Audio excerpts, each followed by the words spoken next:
भविष्य का इतिहास लिखा जाता है वो एयर कंडीशन हॉल में गद्दी पे बैठकर नहीं लिखा जाता। इतिहास परिश्रम और खूनों के बूंदों से लिखा जाता है कि मेहनत करे मुर्गा और अंडा खाए फकीर, ऐसी मंत्री की कहानी है। तो मैंने एक माइन्यूटली देखा कि कोई भी मंत्री और कोई भी सरकारी अधिकारी टिकट लेते समय विद नाश्ते वाला ही टिकट लेता है, भले वो खाए या ना खाए, क्योंकि पैसा सरकार भरती है। मैंने अभी तक एक भी ऐसा सरकारी अधिकारी और मंत्री नहीं देखा मेरे सहित कि जिसका टिकट जो निकलता है वो नाश्ता इंक्लूड होता है। अभी सब जगह मैं देख रहा हूँ, बरसात आ गई और क्या इतने डांबर के रोड सब गड्ढे पड़ गए। 2 साल में 3 साल में उखड़ जाते, कितने भी अच्छे बनाओ, क्योंकि डांबर और पानी की दुश्मनी है। और इसलिए जहां बरसात ज्यादा होती है वहां डांबर के रोड बढ़ाना उपयोगी नहीं है। तो मैंने तय किया था कि सीमेंट के रोड बनाए। तो सीमेंट के रोड बनाने की बात की तो सीमेंट वालों ने कार्टेल बना के रेट बढ़ाया। तो मुझे इतना गुस्सा है कि मैंने बोला मेरा विड्रॉ। स्वाधीनता के अमृत महोत्सव के इस कार्यकाल में हम अमृत मंथन करने के लिए यहां इकट्ठा हुए हैं। हमारे इतिहास में और संस्कृति में अलग अलग प्रकार के मंथन होते हैं। साधारणतः मंथन ये शब्द चिंतन के साथ जुड़ा हुआ है, और मंथन और चिंतन जो होता है इसका संबंध फ्यूचर प्लानिंग के साथ होता है। Futuristic planning and futuristic technology are very important for the development of our country. और इसलिए ये जो मंथन है ये अमृत मंथन है। इसलिए मैं कहूंगा क्योंकि हमने स्वाधीनता के 75 साल में हमने पदार्पण किया है। तो इसलिए विशेष रूप से ये 75 साल पूरे करने के बाद प्रधानमंत्री जी ने 2 सपने देश के सामने रखे हुए हैं। एक सपना है कि भारत को आत्मनिर्भर भारत बनाना, और दूसरा सपना जो है वो $5 ट्रिलियन की इकोनॉमी बनाना। और इन दोनों सपनों को पूरा करना ये हमारी सबकी जिम्मेदारी है। सपना देखकर केवल ये पूरा नहीं होगा।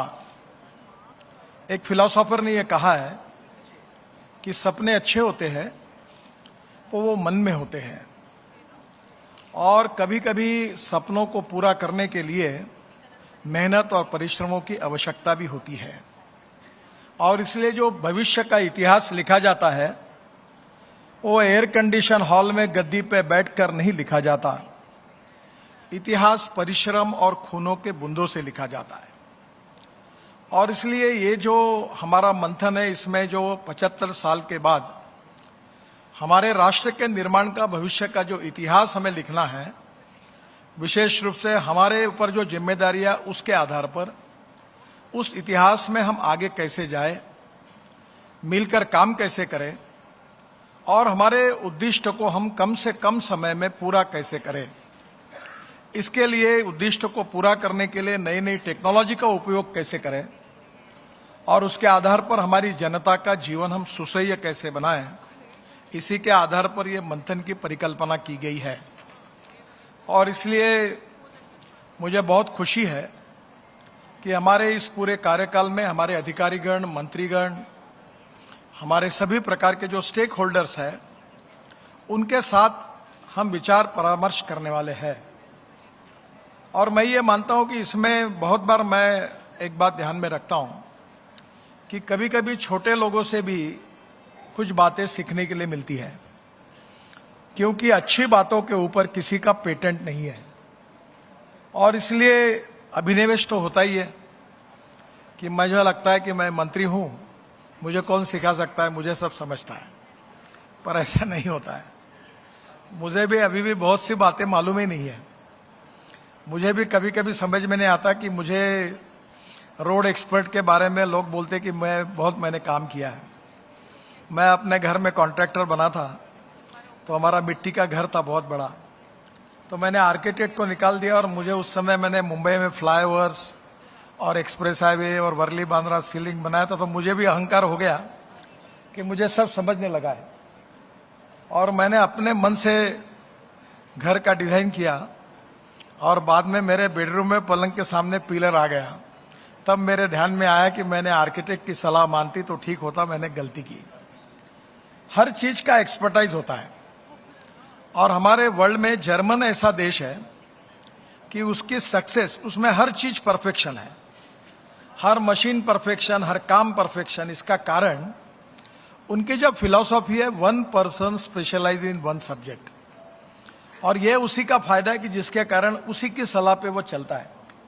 12th के बाद 5 साल अगर कोई सीखता है तो स्कूटर मैकेनिज्म ही सीखता है, 5 साल गाड़ी का काम कैसे करना यही सीखता है।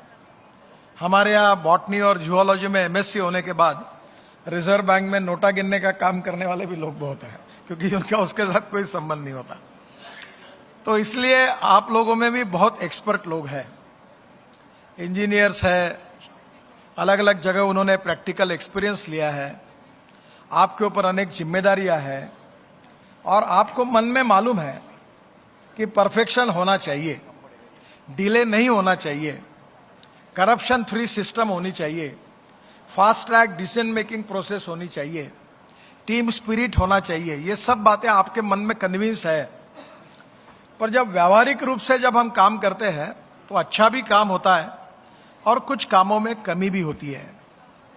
तो कभी कभी हम इस बात का आत्म परीक्षण करें कि हमारे काम में जो अच्छाई है वो तो अच्छी बात है, कमियां क्या है, और कमियों को सुधारने की कोशिश हम कर सकते हैं क्या। अक्सर एक बात सच है कि no one is perfect and no one can claim that he is perfect. उत्तम, अधिक उत्तम, सर्वोत्तम, up to infinity, you cannot catch your own image. और इसलिए हम हमारे बीच में जो अच्छाई है उसको और बढ़ाएं, और जो कमियां है वो कोई हम किसी का टीका टिप्पणी करने के लिए नहीं कर रहे हैं, पर ये कमियों को कम करके और अच्छा क्वालिटेटिव रिफॉर्म करके हम काम करें, इसी बात का मंथन यहाँ होने वाला है। और मैं मानता हूं कि हमें एक दूसरे से सीखने के लिए मिलेगा। हमारे सब PWD मिनिस्टर और ट्रांसपोर्ट मिनिस्टर यहाँ बैठे हैं। निश्चित रूप से आपके स्टेट में जो अच्छा काम आपने किया है, भले हम फेडरल गवर्नमेंट में हैं, उसको सीखने की हम भी कोशिश करेंगे, और हमारे यहाँ कुछ अच्छा हुआ होगा तो आप भी करिए। और अच्छे और बुरे की टेस्ट करनी है तो एक आदमी कहता है कि एक चीज अच्छी है, दूसरा आदमी कहता है दूसरी चीज अच्छी है, तो इसमें सिंपल बात है कि 2 के बजाय 3 और 5 लोग बैठकर सोचे, और जो मेजॉरिटी बोलेगी जो अच्छा है उसको स्वीकार करें और आगे जाए। तो धीरे धीरे मैं कह रहा हूं वही सही है, ऐसा कभी हो नहीं सकता। और इसलिए मैनेजमेंट का प्रिंसिपल यही है कि thinks together, works together, and we need to establish between the stakeholders, that is cooperation, coordination and communication. बहुत सी बातें में हम ऐसी कि हम अच्छा काम करते हैं, डिपार्टमेंट में काम करते हैं, पर मैं क्या कर रहा हूं उसको नहीं बताता, वो क्या कर रहा है मुझे नहीं बताते, और दोनों काम में डबल खर्चा होता है। अब जहां हम टनल बनाते हैं वहां रेलवे को भी टनल बनानी है, रेलवे को जहां टनल बनाने हमें रोड बनाने हैं, पर हम उनको पूछते नहीं, वो हमको पूछते नहीं। दोनों एक जगह बैठ गए तो हम दोनों बोलते तुम्हारे टेक्नोलॉजी हमें मान्य नहीं, तुम्हारे स्टैंडर्ड्स हमको मान्य नहीं, वो बोलते तुम्हारे स्टैंडर्ड हमको मान्य नहीं, और दोनों विद्वान लोगों के बीच में देश के पैसे का चुराड़ा होता है। जो काम 100 रुपए में होता है वो 200 रुपए में होता है। तो ये बेसिकली ये गति शक्ति की जो योजना प्रधानमंत्री जी ने आई, वो अक्सर कहते हैं कि हम साइलोज में सोचते हैं, और साइलोज में सोचने के कारण फिर कभी कभी ये बातें आती है, मैं कहता हूं प्लांट लगाओ। तो एक इंजीनियर ने, कॉन्ट्रैक्टर ने मुझे कहा कि क्या प्लांट लगाने का काम मेरा है क्या। मैंने कहा आप रोड बना रहे हो, आप मालूम है आप कितना गलत काम कर रहे हो रोड बनाकर। तो उन्होंने कहा मैंने क्या गलत काम किया, लोगों की तो सुविधा होती है।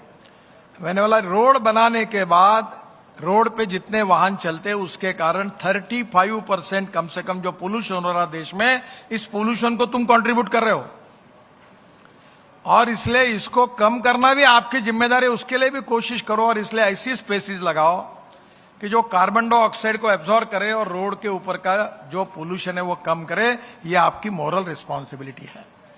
तो बिटवीन द स्टेक होल्डर्स हम एक दूसरे की समस्या को भी समझेंगे और निश्चित रूप से मिलकर काम करेंगे तो बहुत बड़ा चमत्कार हो सकता है। और इसलिए आज के इसमें बहुत सी टेक्नोलॉजी है, अलग अलग बातों पर चर्चा है। आज हम कर्नाटक में बैठे हैं।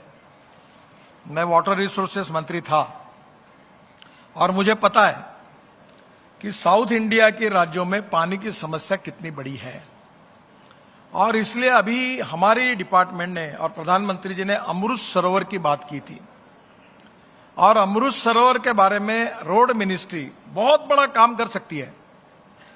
आप बिलीव करिए कि आप इस देश के अनेक लोगों की जान बचा सकते हैं, एक रुपया खर्चा ना करते हुए।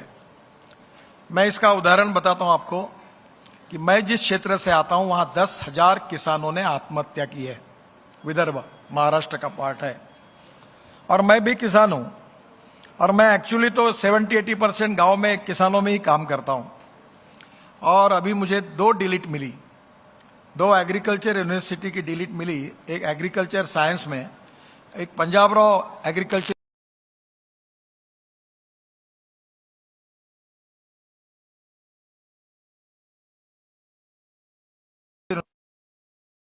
पानी ये समस्या है, और सब जगह पानी कई जगह ज्यादा है, कई जगह कम है।